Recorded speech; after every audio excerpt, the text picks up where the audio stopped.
या तो अपन में करवायचा फायनल में या काही कोण करायचं की तुम्ही वो कोणची A1 कोण येऊ ते अंजिन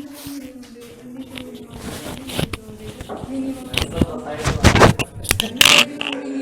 मेथड ही बोलायची मिनिमम लेके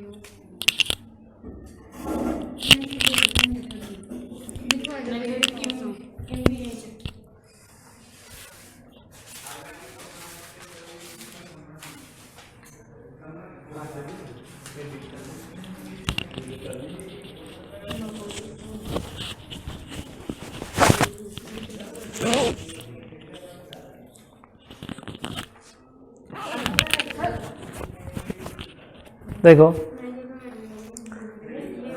क्या करा दिया था लास्ट,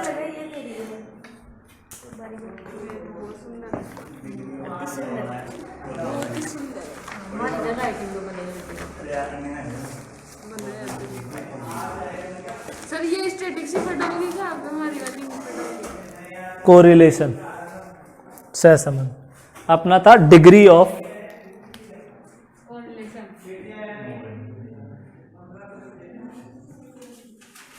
सहसंबंध का परिमाण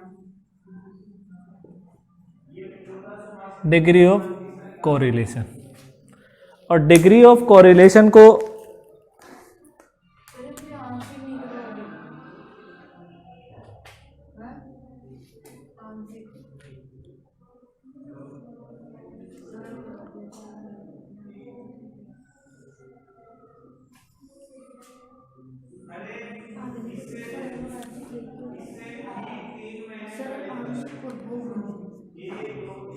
धनात्मक,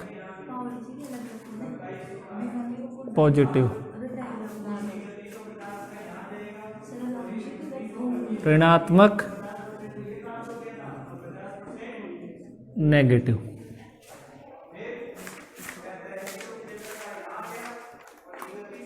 और यहां लिखो परिमाण, आपकी डिग्री।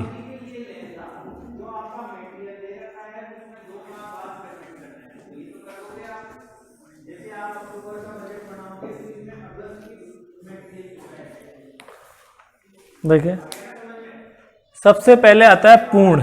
देखिए पूर्ण, पूर्ण का मतलब होता है पूर्ण धनात्मक, पूर्ण धनात्मक सहसंबंध, पूर्ण ऋणात्मक सहसंबंध। तो पूर्ण धनात्मक और ऋणात्मक सहसंबंध किस प्रकार से होंगे? पहले तो ये बात आनी चाहिए जो सहसंबंध का आंसर है वो हमेशा 0 से 1 के मध्य में आता है। क्लियर? ठीक है। एक से अधिक नहीं होगा कभी भी सहसंबंध का आंसर। अगर 1 से अधिक आ रहा है तो आपका आंसर क्या होगा? गलत होगा। क्लियर? क्या होगा? गलत होगा। ठीक है।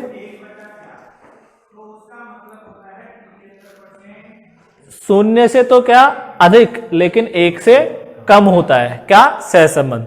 तो यहां पर अगर आपका पॉजिटिव +1 आंसर आ रहा है तो आपका धनात्मक सहसंबंध होगा, और -1 आंसर आ रहा है तो पूर्ण ऋणात्मक सहसंबंध होगा। क्लियर? क्लियर है। उसके बाद होता है उच्च धनात्मक। देखिए प्लस का 0.75 से प्लस का 1। देखिए जैसे आपका सहसंबंध आपने कैलकुलेट किया और 0.80 आंसर आ रहा है आपके सहसंबंध का, 0.80। क्लियर? तो यह 0.75 से 1 के मध्य में आ रहा है तो इसका मतलब उच्च धनात्मक सहसंबंध होगा। अब वो प्लस में आ रहा है माइनस में, अगर माइनस में आ रहा है 0.75 से -1 तो वो आपका ऋणात्मक, पूर्ण उच्च ऋणात्मक सहसंबंध। मध्यम 0.25 से 0.75, 0.25 से 0.75, और ये माइनस का साइन है इसमें, ये प्लस का। तो ये मध्यम धनात्मक और मध्यम ऋणात्मक। 0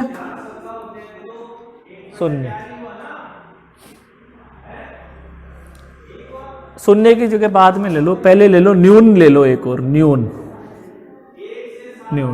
न्यून में आप ले लो 0 से +0.25, और इधर ले लो 0 से -0.25।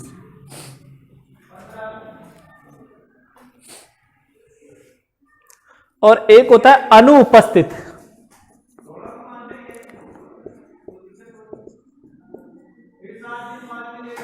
अनुपस्थित का मतलब है आपका आंसर क्या आ रहा है, 0 आ रहा है, तो इसका मतलब उसमें सहसंबंध ही नहीं है। उसमें 0 से 1 तो आ सकता है ना। लेकिन आंसर 0 से 1 आता है तो 0 आ रहा है तो उसे बोलेंगे क्या, उसमें सहसंबंध विद्यमान ही नहीं है, सहसंबंध विद्यमान नहीं है।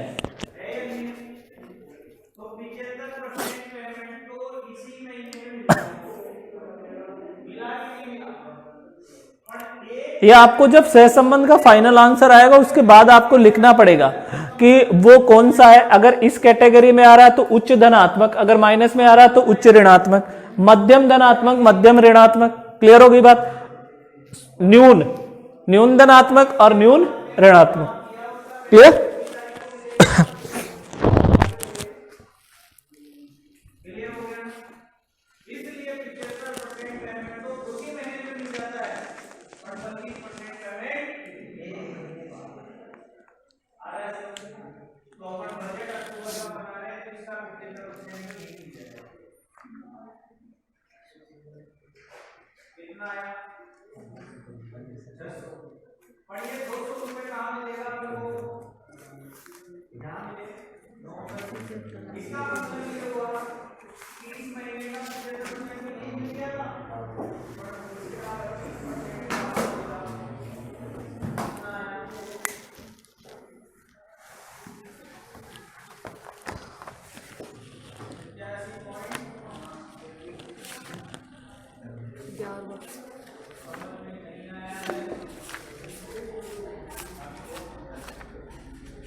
अब लिखो सहसंबंध ज्ञात करने की रीतियां।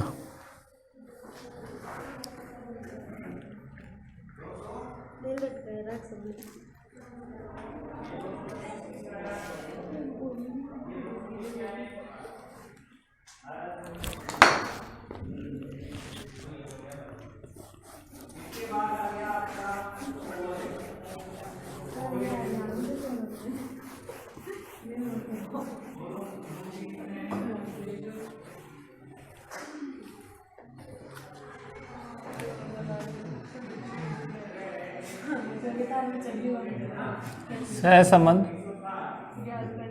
ज्ञात करने की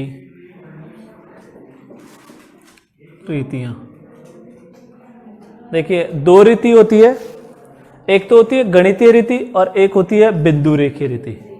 दो रीति होती है सहसंबंध याद करने की, एक तो गणितीय रीति और एक बिंदु रेखीय रीति। विधियां भी बोल सकते हो उसको।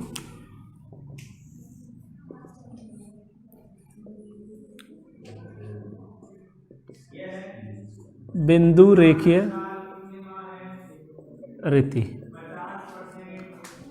एक आपकी क्या होगी, गणितीय रीतियां।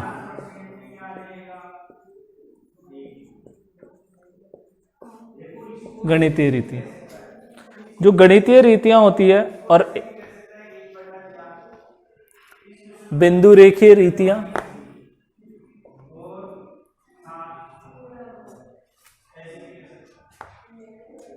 गणितीय रीति में सबसे पहले रीति आती है कॉर्ल पियर्सन का सहसंबंध गुणांक। सबसे पहले रीति है कार्ल पियर्सन का सहसंबंध गुणांक। कार्ल पियर्सन का सहसंबंध गुणांक।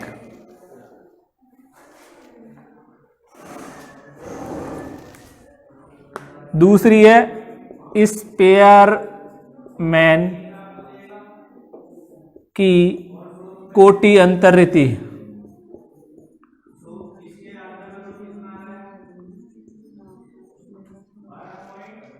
नेक्स्ट, संगामी विचलन रीति।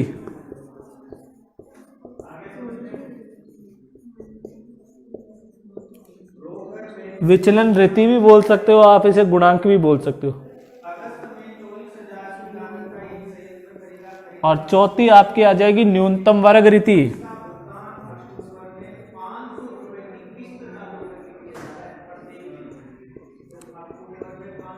लिस्ट स्क्वायर मेथड, न्यूनतम वर्ग रीति। और अन्य रीतियां,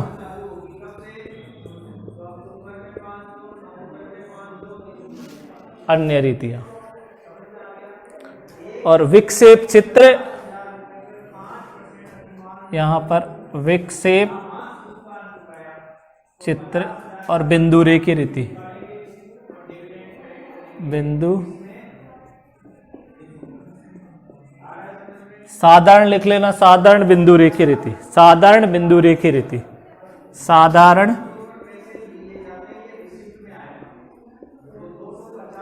बिंदु रेखीय रीति।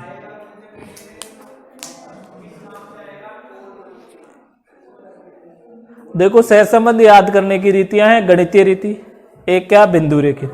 और वास्तव में सहसंबंध गुणांक का जन्मदाता तो कार्ल पियर्सन को माना जाता है। और 1886 में कार्ल पियर्सन ने सहसंबंध के बारे में क्या किया था, सहसंबंध का गुणांक प्रतिपादन किया था 1886 में। क्लियर? किसको माना जाता है? कार्ल पियर्सन को। किसको माना जाएगा? Karl Pearson. Clear?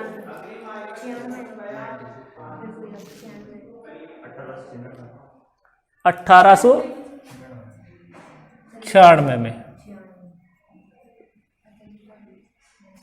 Karl Pearson, हाँ 1896 में कार्ल पियर्सन ने सहसंबंध गुणांक प्रतिपादित किया था।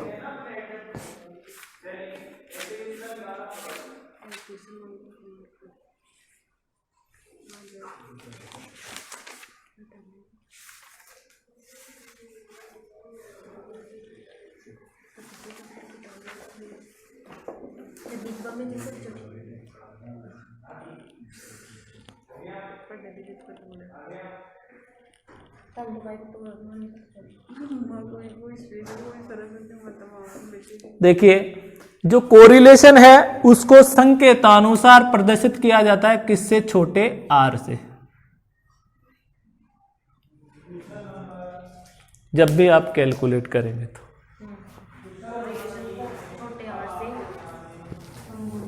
और ये काम भी आपके कार्ल पियर्सन ने किया था।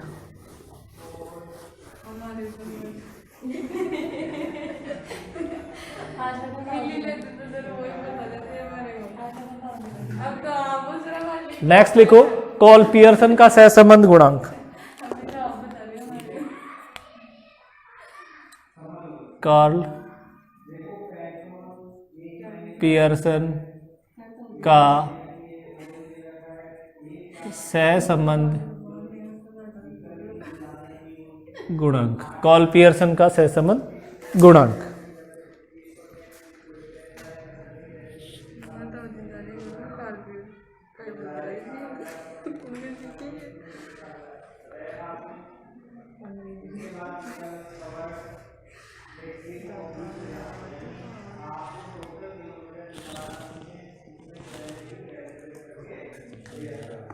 देखो इस गुणांक का देखिए सहसंबंध गुणांक कब,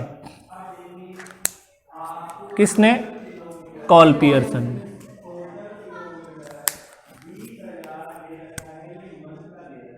कार्ल पियर्सन, ठीक है, प्रतिपादन किया था इसका।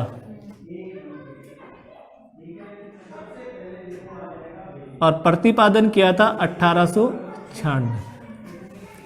और जो कार्ल पियर्सन थे वो एक खगोल संख्या शास्त्री थे। और इन्होंने इसका साइन क्या बताया था? संकेत आर। क्या बताया था? आर, अंग्रेजी वर्णमाला का छोटा अक्षर।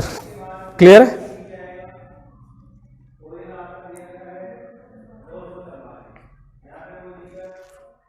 आर का मतलब क्या होगा? Coefficient of correlation. R equal to coefficient of correlation, सहसंबंध का गुणांक।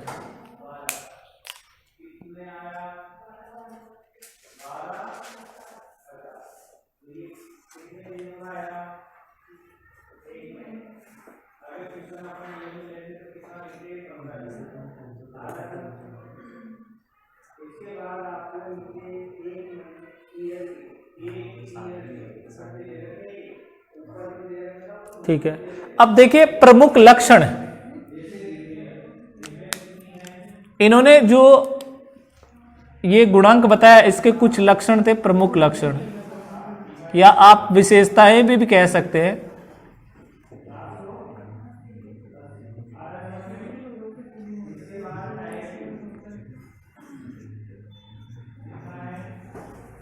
पहला, दिशा की जानकारी।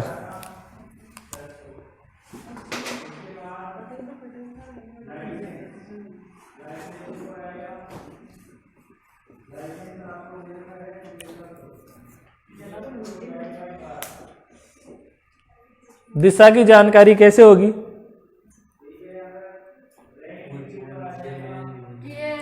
इसमें हमने पढ़ा था धनात्मक और ऋणात्मक सहसंबंध। एक चर में वृद्धि हो रही है, दूसरे चर में वृद्धि हो रही है, या एक में कमी हो रही है दूसरे में भी कमी, तो वो क्या हो गया? धनात्मक। और एक चर में वृद्धि और दूसरे में कमी, तो ऋणात्मक। तो कहने का मतलब इसमें क्या होता है? धनात्मक और ऋणात्मक। जब हम इसकी गणना करते हैं तो इसमें क्या होता है? धनात्मक और ऋणात्मक। दिशा का मालूम पड़ता है कि एक चर तो क्या हो रहा है? बढ़ रहा है, और दूसरा चर क्या हो रहा है? घट रहा है। क्लियर? विपरीत दिशा में चल रहा है तो वो आपका क्या कहलाएगा? ऋणात्मक। और दोनों ही बढ़ रहे हैं तो वो क्या कहलाएगा? तो कहने का मतलब इस सहसंबंध के माध्यम से हमें किसकी जानकारी प्राप्त होती है? दिशा की जानकारी प्राप्त होती है कि वह धनात्मक सहसंबंध होगा या वो ऋणात्मक सहसंबंध होगा। नेक्स्ट लिखो।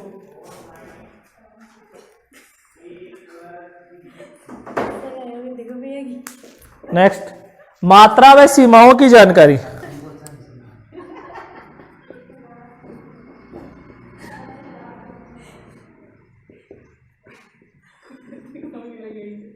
मात्रा व सीमाओं की जानकारी।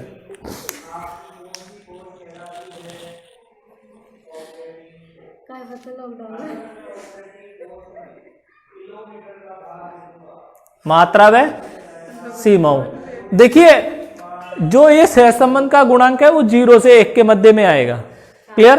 तो इसमें आपको मैंने जो बताया था सहसंबंध का परिमाण, डिग्री ऑफ कोरिलेशन, तो उसका मतलब है इस सहसंबंध के माध्यम से हमें मात्रा और सीमाओं की जानकारी प्राप्त होती है कि आपका पूर्ण धनात्मक सहसंबंध है, उच्च धनात्मक है, पूर्ण ऋणात्मक है, या सहसंबंध अगर 0 आ रहा है तो अनुपस्थित होगा। क्लियर? और 0 से 0.25 प्लस के मध्य में आ रहा है तो आपका न्यून सहसंबंध होगा। क्लियर? न्यून धनात्मक सहसंबंध। नेक्स्ट लिखो, सहसंबंध का एक आदर्श माप।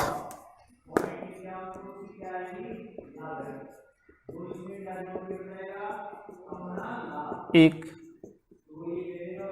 आदर्श माप।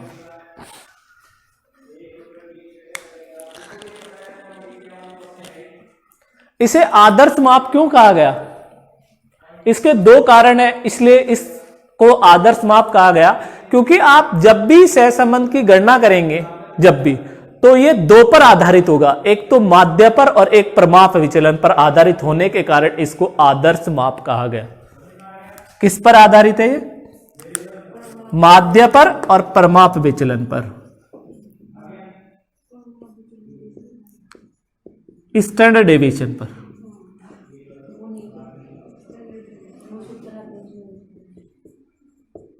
माध्य और प्रमाप विचलन स्टैंडर्ड डेविएशन पर आधारित होने के कारण इसको क्या कहा?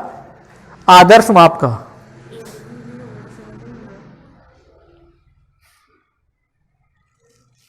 नेक्स्ट लिखो, सह विचरण की जानकारी।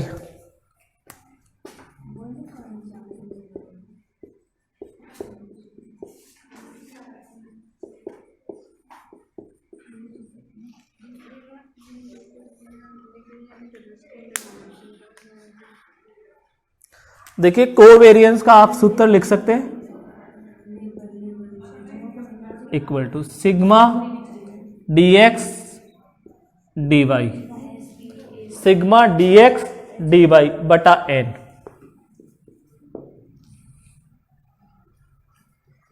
ये भी हो सकता है, कुछ बुक्स में ये भी बता रखा सिग्मा एक्स वाई बटा n।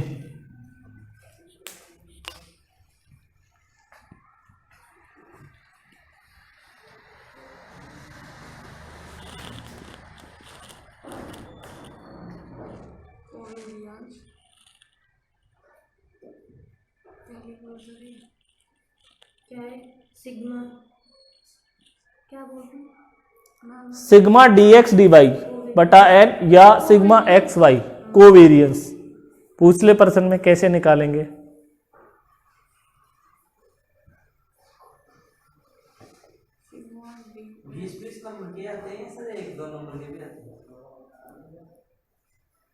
बीस के आते हैं सर, 4 5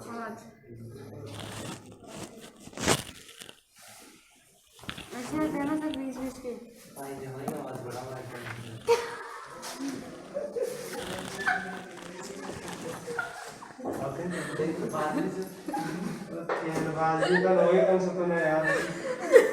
देखिए उसके बाद आपका ये भी प्रश्न बहुत इंपॉर्टेंट होता है, पूछ लेता है कि सह संबंध का जो माप है, जो गुणांक है, वो निरपेक्ष माप होता है कि सापेक्ष माप होता है? तो ये होता है सापेक्ष माप।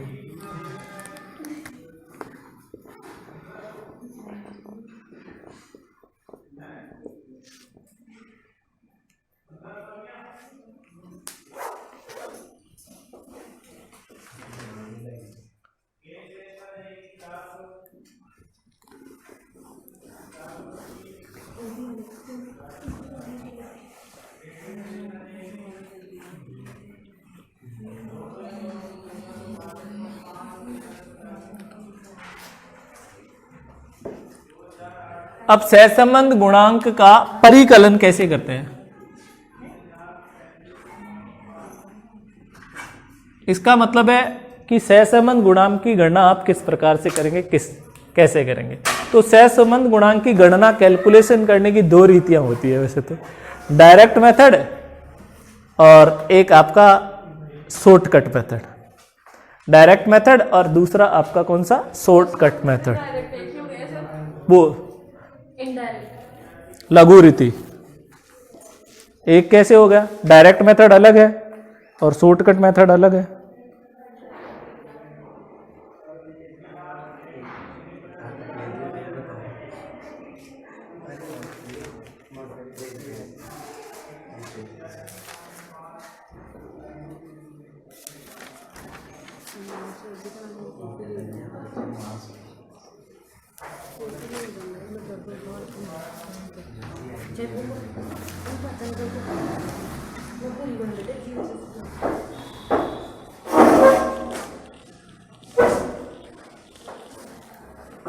देखो सूत्र,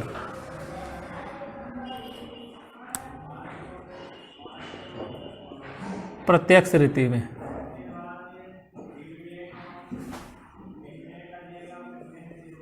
डायरेक्ट मेथड में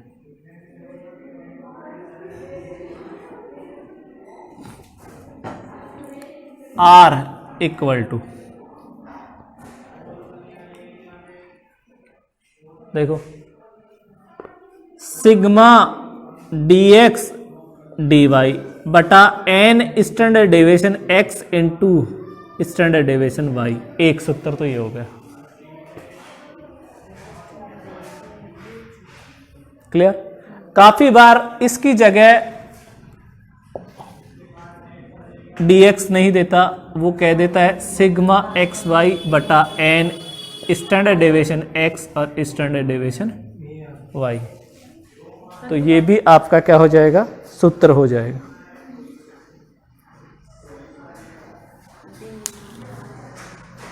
ये क्वेश्चन में गिवन होते हैं सर, ये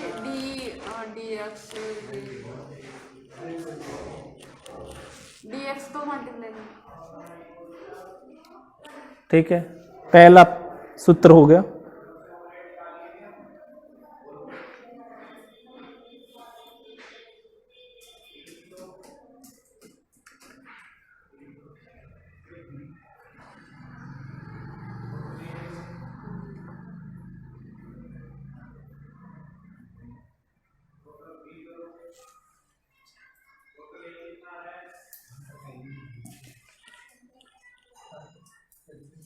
एक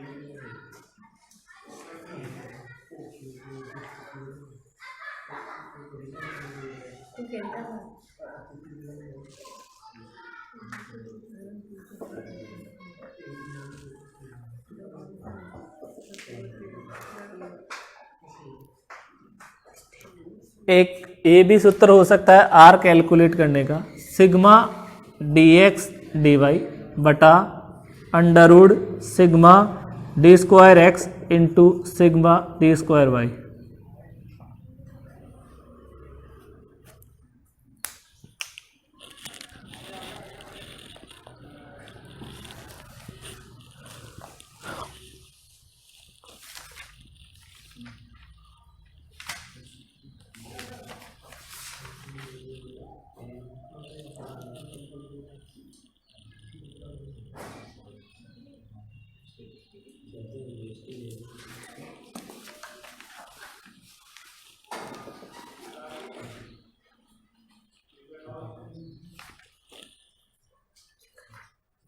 क्लियर?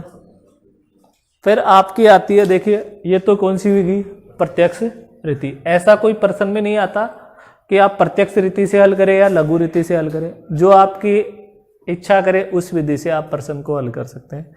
डायरेक्ट मेथड में से भी हल कर सकते हैं आप। देखिए ये सूत्र तो तभी लगाना चाहिए जब आपको सीधा सीधा प्रश्न में sigma D X D Y दे दे, आपको एन दे दे प्रश्न में, स्टैंडर्ड डेविएशन एक्स दे दे और स्टैंडर्ड डेविएशन वाई दे दे, तो ये सूत्र से आप इसको आर निकाल सकते हैं। क्लियर? ठीक है। अब आपको एक्स वेरिएबल और वाई वेरिएबल दे रखा है और उनमें डेटा दे रखा है, सांख्यिकी आंकड़े दे रखे कि एक्स में 10 12 13 14 15, वाई में 20 30 40 50 60 70। तो फिर आप इस तरीके से करें। Clear? R equal to sigma D X D Y बटा under root sigma D square X into sigma D square Y. लेकिन अब आप इस सूत्र से आर कैलकुलेट करेंगे तो सबसे पहले आपको एक्स बार और वाई बार निकालना पड़ेगा, एक्स बार और वाई बार इस सूत्र से। तो एक्स बार निकालेंगे तो इसका सूत्र होगा सिग्मा एक्स बटा एन, और वाई बार निकालेंगे तो इसका सूत्र होगा सिग्मा वाई बटा एन। क्लियर? मिटाऊं?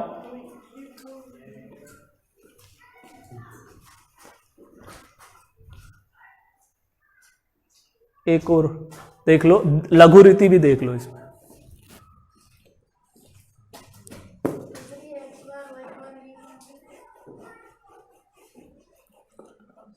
आ जाएगा जब सवाल करेंगे, जब सारी चीजें समझ में आ जाएगी। अभी फॉर्मूले लिख लो।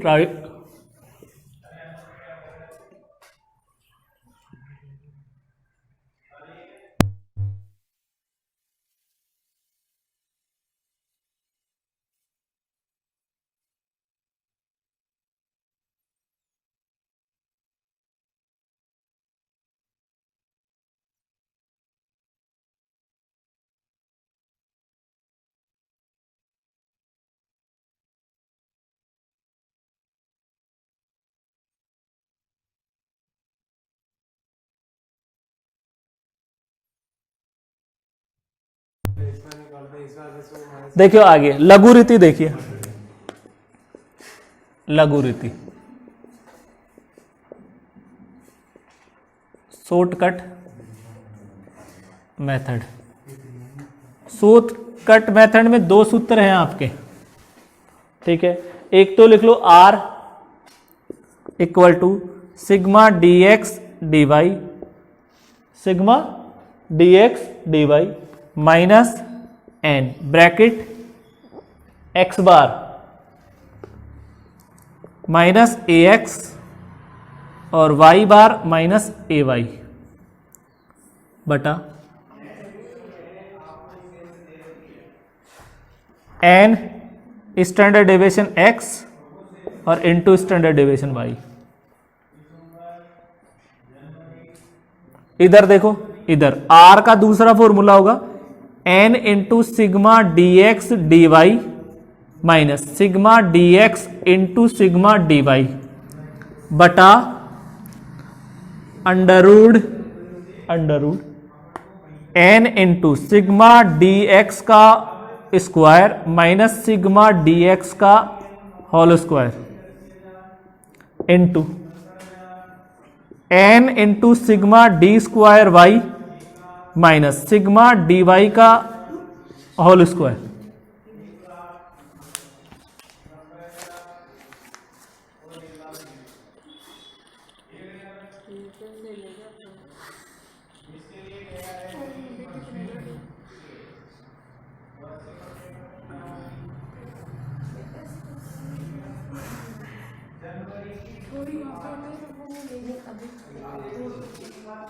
ये डॉट का मतलब N2 है, N2।